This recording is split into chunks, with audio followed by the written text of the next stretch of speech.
আসসালামু আলাইকুম গাইস, আশা করি ভালো আছেন। আজ আমাদের কলা গাছের প্রথম কলা ধরেছে। এটা শুধু ফল না, এটা আমাদের ভালোবাসা, যত্ন আর পরিশ্রমের ফল। প্রতিদিন পানি দিয়েছি, যদিও প্রতিদিন পানি দিতে হয় না। যত্ন করেছি আর আজ সেই পরিশ্রমের প্রতিদান আমাদের সামনে এসেছে। যখন কলাটা গাছ থেকে কাটা হলো, মনে হলো আমাদের ঘরে আল্লাহর একটা আশীর্বাদ নেমে এসেছে। কলা কাটার সময় মনটা ভরে গেল আনন্দে।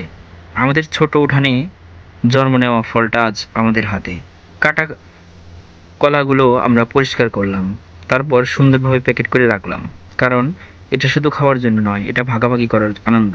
আত্মীয় স্বজনদের হাতে তুলে দেওয়ার মতো সুখ আসলে অন্য কিছুতে পাওয়া যায় না। আজ আমরা কলার প্যাকেট আত্মীয়দের বাসায় নিয়ে যাচ্ছি।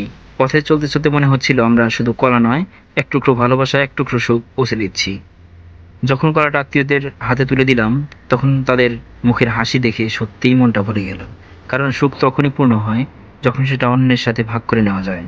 এই ছোট্ট ফলটাই আমাদের শিখিয়ে দিল সত্যিকারের আনন্দ আসে ভাগাভাগি থেকে। আল্লাহ আমাদের সবার ঘরে সুখ সমৃদ্ধি দান করুন। ভিডিওটি ভালো লাগলে লাইক করুন। আর হ্যাঁ, যদি ইউটিউব থেকে দেখে থাকেন অবশ্যই সাবস্ক্রাইব করবেন, আর যদি ফেসবুক থেকে দেখে থাকেন অবশ্যই পেজটি ফলো করে রাখবেন। সো ভালো থাকবেন সবাই। আসসালামু আলাইকুম ওয়া রাহমাতুল্লাহি ওয়া বারাকাতুহু।